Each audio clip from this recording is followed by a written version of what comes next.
if you look at the question and you recognize what type of trinomial is it? How do you know if it's a perfect square trinomial? What's a trinomial? Okay, so we're going to talk about this. If it has 3 terms, then there's 3 different ways you can factor it. It's either x squared plus bx plus c, where a is 1, or it's in the form x squared plus bx plus c, where a is not equal to 1, right? Those are the 2 that you learned. Okay, so we're either going to do sum and product, or we're going to multiply a times c and do the sum and product, or we're going to figure out if it's a perfect square trinomial. How do you know if it's a perfect square trinomial? If the first term and the last term are perfect, squares. Okay, so if the first term and the last term are perfect squares, then you know all you have to do is find the square root of the first term, the square root of the last term, because we're looking for 2 things that multiply together to get back to the original question. So we're doing the square root of the first term. Okay, so we actually have to also include the x squared, because we know that the first 2 terms are going to be something x times something x, right? Just like we did before. So what's the square root of the first term? 5. And then the square root of the last term. So I know it's going to be, when you FOIL it, right? 5x times 5x will bring us back to 25x. And then 5 times 4 is 20. And then you're multiplying 5 times 4 again, which is another 20. And then 4 times 4 gives us back to 16. How do I figure out what the 2 signs are, Princess? The sign of the middle term, yes. So if this middle term is negative, then we know this has to be, both of them have to be negative.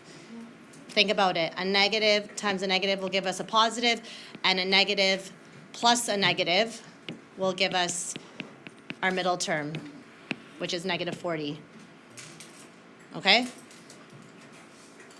So you could write it as 5x minus 4 squared, because you're writing it twice. So that's the final answer. This is fully factored form. Yes, this method works only if the first term and the last term are perfect squares. That's the only time it will work. So on your test, I might say, in this perfect square trinomial, so if I give you this, 25x squared minus bx plus 16, and I tell you this is a perfect square trinomial, find out what b is equal to. So I just did it, and Nirthika just said it. How would you find b? You would take the square root of the first term, right? And then what? Times the square root of the last term. So the square root of a times the square root of c, and then you would multiply it by 2. What is a difference of squares? So if you look at this and I say factor this, well, you need to be able to recognize, okay, it's not a trinomial. So we're not going to use any of the other methods. This is called a what? 2 terms is a binomial. So it has to be a binomial in order for it to be a difference of squares. And it has to have what?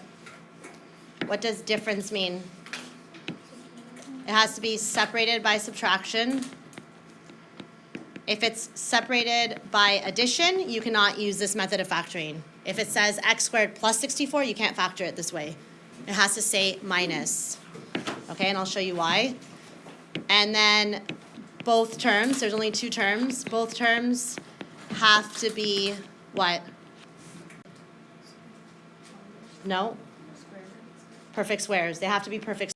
X plus 8 squared, because the signs are different. Yeah, you're going to ask a question and answer it? Yeah, you can't, because they're 2 separate signs. So how would you write this in factored form? Actually, this one's a good one. Try this one. Factor that. Yep, excellent. A squared minus 4 times a squared plus 4. Is that fully factored? No.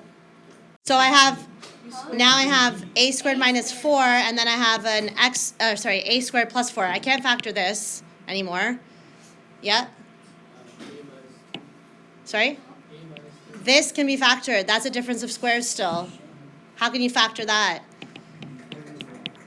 A plus 2, a minus 2, and then I still have the a squared plus 4. If you look at it and you say, okay, am I fully done? No, I can still factor this because that's also a difference of squares. That can still be factored. So this is your final answer. Okay, so you're trying to write this in factored form. And first thing you want to look at is it a perfect square trinomial? Yeah. Yes, it is. So it's a perfect square trinomial. So you're looking for two things that multiply together. We need to figure out the square root of the first term. What is it? It's x. X, good. X plus. And what's the square root of the last term? Raise your hand. What's the square root of the last term? X plus 8. The whole thing? Nathaniel? X plus 8y. 8y, yep. And then plus 8y. It can be any way. No, it's not. Now look at the middle term. The middle term.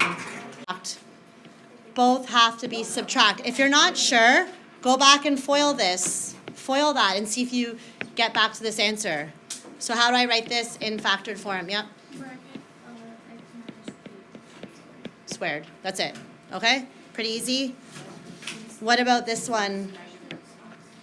36x squared minus 25y squared. How would you write that in factored form? It's a binomial and it separated by subtraction and both terms are perfect squares. So what is it? 6x subtract 5y and then subtract or plus? Okay,